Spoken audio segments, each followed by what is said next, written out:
city council consists of 6 members, the mayor and 5 other council members. A motion can be passed by the mayor and at least 1 other council member, or by at least 3 of the 5 ordinary council members. A. Describe the city council as a weighted voting system.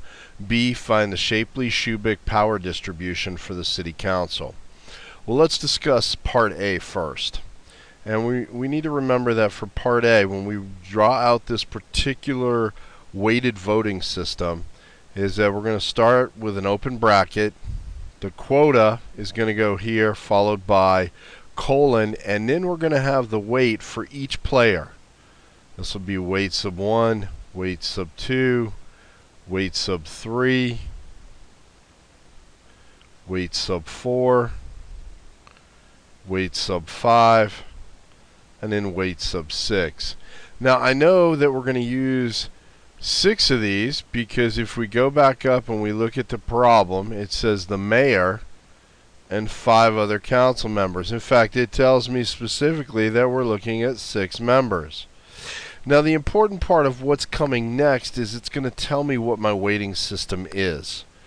Okay, we're going to know first off that the quota for this particular thing is going to be based upon how the motion can be passed. So if we look at the quota right here as how the motion can be passed, we go over here and it says a motion can be passed by the mayor and at least 1 other council member, or by at least 3 of the 5 ordinary council members. So if the mayor is going to be this one right here, this will be the mayor, and then the other 5 will be my ordinary council members, I can base my quota off of that. Now the ordinary council members really are going to be the key here, because if you go back and you look at the problem, it says by 3, at least 3 of the 5 ordinary council members. That means that my quota is going to be 3. Because I need 3 votes, which means that the mayor is going to be worth more than a single vote. The reason I know that is because if I go back and I look at this, it says the mayor and at least 1 other council member. So the mayor and 1 other council member has to add to 3, since my quota is 3. So the mayor will be 2.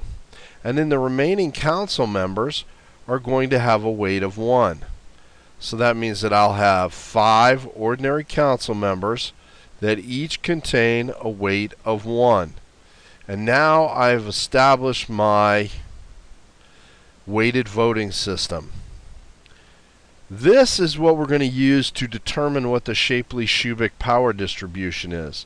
Now one of the things that we are going to remember is that trying to calculate this can take a while. It is a long, arduous process sometimes, especially if the system itself is a large system. But instead what we're going to do is use the Java applets that are included. If you are in MyMathLab and you go to Multimedia Library and left click on Multimedia Library, it brings up this particular pop-up screen. We want to left click Java Applets and left click Find Now.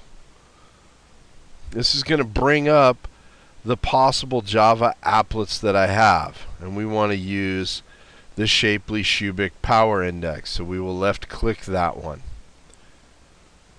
It takes a moment for it to run. If you have not enabled Java to run, you need to view my video, and you can find that by searching my YouTube channel on how to enable Java in Windows. I do not have a video for a Macintosh. If you have a Macintosh, you should be able to find that information. So now I've got my Java applet that's going to run for the Shapley-Shubik power system. And I'm going to need the information from my problem. So let's go ahead and bring the problem back up. And then we're going to bring up the Java applet. Let me slide this over a little bit. And I'm going to left click on this link that says Shapley-Shubik index. Now I'm going to add rows because I want the number of rows in this applet to match the number of players. In this case, I have a total of 6, so I will need 6 rows.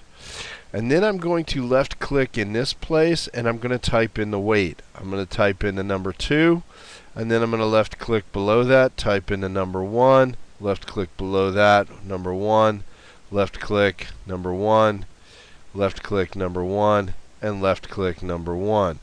Now I've established the weight for each one of my players. I also have to type in the quota down here.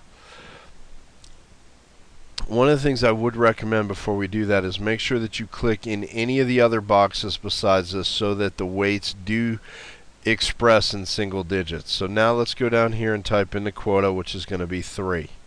And now I will left click compute, and this gives me my pivotal count, gives me my total, and it also gives me the Shapley-Shubik power indices in percentages. The problem with that is that the particular problem is going to want the Shapley-Shubik power index in a fractional form. So you're going to use the pivotal count here, and you're going to divide it by the total. So let's go ahead and work on part B.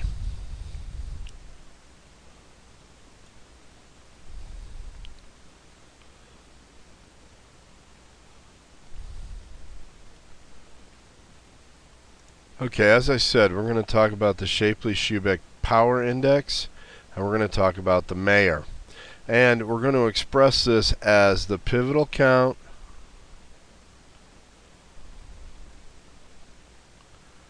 over the total. And as I said, we're going to go ahead and use the Java applet. And you'll note that for this particular problem, the pivotal count for the Mayer is 240 and the total is 720. So let's go ahead and talk about that. So 240 over 720. Now you'll notice that this is not in reduced form. You will need to go ahead and reduce your fraction down to simplest format. Otherwise, it will not be accepted. And this will simply be equal to 1/3. Now, we also want to do this for the council members. And we're going to do the exact same thing. We're going to go ahead and use the pivotal count over the total.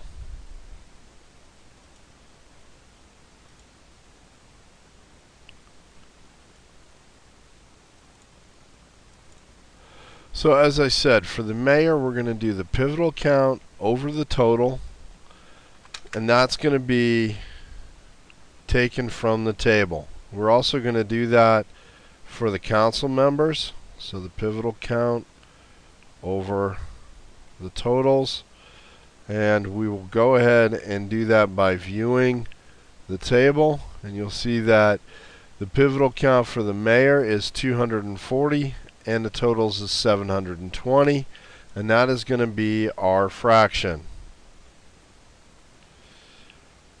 But you must reduce this to the simplest form, and in doing so we get 1/3. So we're going to do this for the council members also. We want to make sure that we do the pivotal count over the total,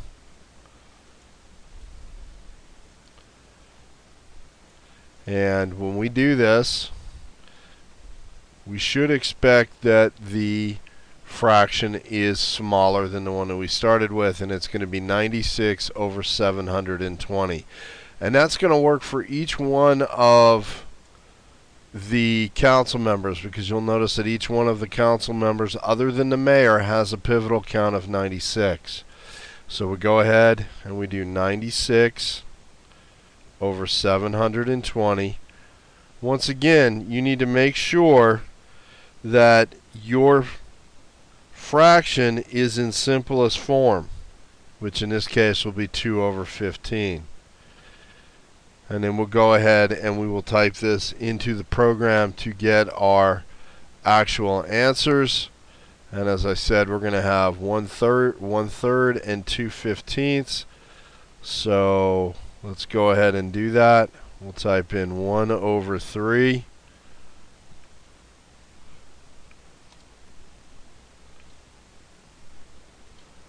And then we'll type in 2 over 15. And then we'll click check answer. And we're done.